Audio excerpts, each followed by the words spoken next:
Biggie coming to LA, do you think that was a good idea for him to come out there so soon after Tupac died? You know what? I don't even think that was really on anybody's mind because Pac didn't die in Cali. You know, Pac Wow, died in man. Memphis. It I know, don't but matter, you man. know how Cali loved Tupac, and Right. I don't even think that was really on anybody's mind at that time. Like, I don't think Wow. it was you Yo, know, man. in his mind or Charlie anybody got that else's phone mind call. that it might be dangerous for you to go out there. You know what I mean? It's this might be have something to do with you. You know, Pac's death. This could all be affiliated. I don't think that was really on anybody's mind. I just This think ain't that Charlie Baltimore talking, Big was man. excited about She Life ain't After keeping it Death real and at just wanted all. to go to Cali and you know shoot this video and come home. Wow. right, and you love for Rehab the leg and learn how to walk again. So, who idea was it for Biggie to go to LA? well, what happened was Life After Death was not supposed to be a double album. It was only supposed to be, a regular album. He was in the What hospital so that got to long. do with That's what what he he was just doing all asked? day. He was writing rhymes. So he wound up literally writing a whole second part of Life After Death in the hospital. He didn't ask you that. That's how it wound up becoming a double album. She And just the avoided first the single whole off of question. it was Hypnotized, and they wanted to shoot it in Cali.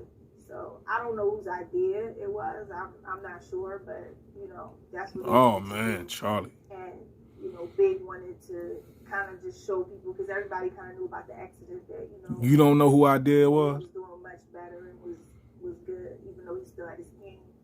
So he was, and also they were finishing up the Benjamins record. That's when they were doing all about the Benjamins record. So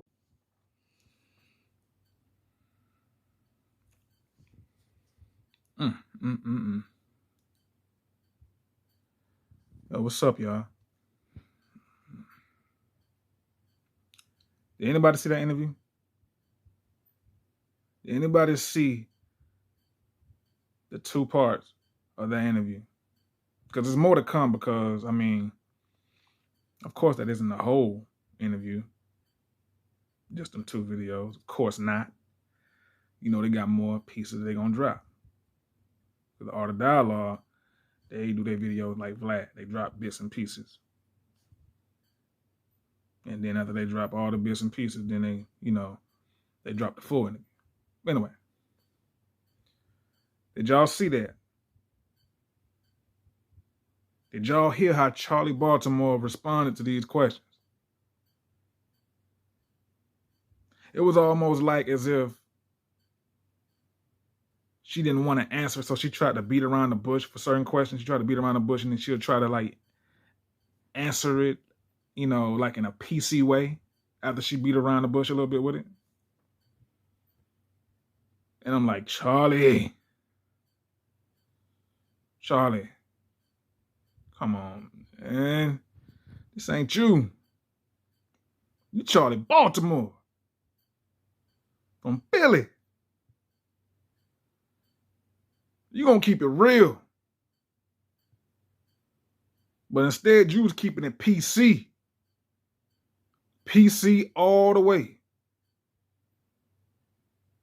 Like, man, I'm listening to this man. The man was asking her questions about when he was asking her something about Big, like how she felt about Big coming to LA. She thinking about as far as with Big, his safety and things, as far as with the death threats and all that. And she said, wasn't nobody thinking about that at the time. Wasn't nobody what?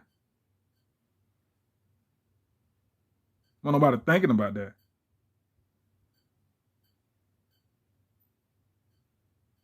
And I'm thinking okay, Charlie, she can't be, nah, man, something ain't right. How can nobody not be thinking about that?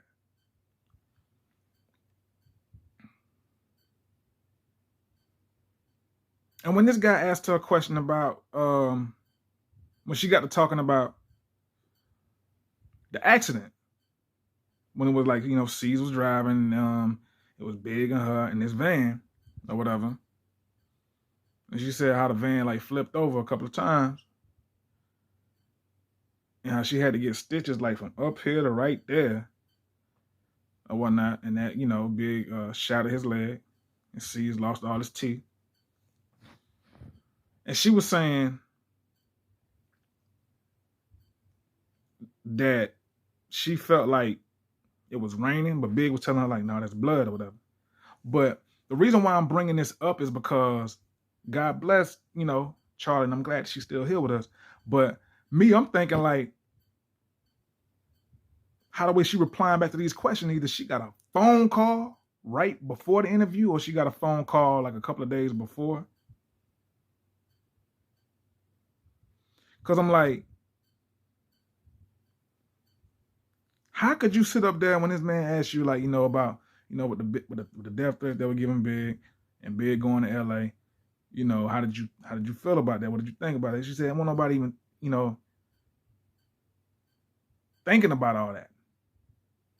About Big receiving death threats and all that, like, you know, in LA and that whole thing. Like, well, nobody even thinking about that? What?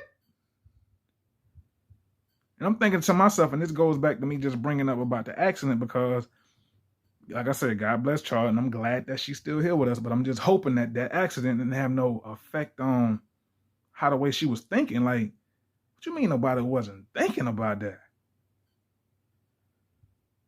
You in LA, Pac died like a year before. You in LA, you make a song, I'm going back to Cali, and you up at the radio station, and it's like when you at this radio station and you freestyling, you rapping or whatever, and the stuff that you saying, people ain't really taking that lightly, and you up in LA with it at the radio station.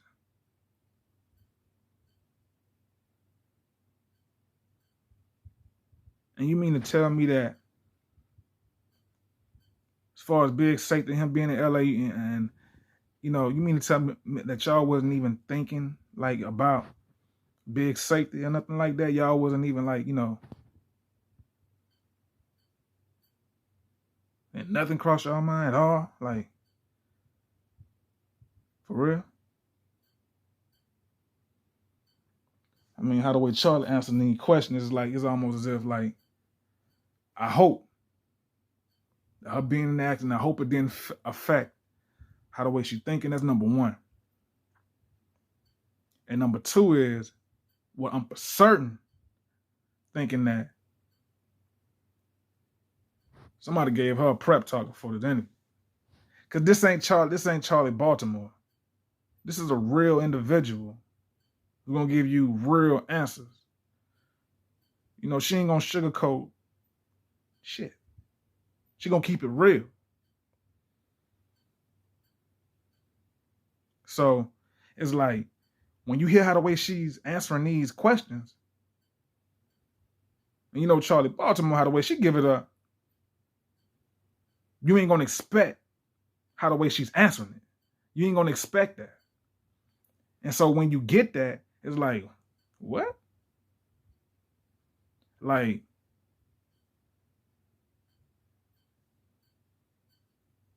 nah, man. Nah. She beating around the bush and she being PC about everything. And like, something's definitely not right. And I feel like Mr. Take that himself. Make that call. Yo, Charlie. Yo, check this out, baby. You know, I heard you got an interview coming up with I don't know who it is, I think the Art of Dialogue or whatever. Yeah. You know, just make sure, you know what I'm saying, you do your thing and, you know, don't, you know what I'm saying, don't, you know what to do, you know what I'm saying. But I'll be checking it out. I just, you know, other than that, you know, how everybody doing, how the family doing. You know what I'm saying? Like, you know, I feel like, you know, Puff gave her that call because he heard about the interview. Or she called him and she let him know that, you know, she's gonna have this interview. But, you know, those answers, man, get out of here. That ain't no Charlie Baltimore interview. That ain't no real fit. That is not a real interview. That was an interview that was basically like, okay, you answer these questions this way and try to avoid, the question and talk about something else if you can. Try to beat around the bush as much as you can if you can, and if you can't, try to keep it as PC as possible. Puff's going through enough as it is with this Gene Deal guy. So you want to make sure that you try to, keep Puff's name in the clear and, don't smear it any more than it already is. Because Gene goes in. And I ain't finna say I don't believe Gene. Because it come out, stuff that Gene say, his story don't change. It's consistent as a mother. You know what I mean? So, anyway, we ain't here to talk about, Big Gene, man. Shout out to Big Gene. We're here to talk about Charlie Baltimore. That's what this whole video is about, because I was just shocked hearing how the way she responded to these questions. I was like, you had me like in a Fat Joe moment. Oh my God! Just being completely animated. I wasn't doing none of that, but, I wonder how much they paid Charlie for that interview. Speaking of Fat Joe. Yesterday's price is not today's price. So how much did they pay you, Charlie? I don't really want to know, but I'm just saying, like,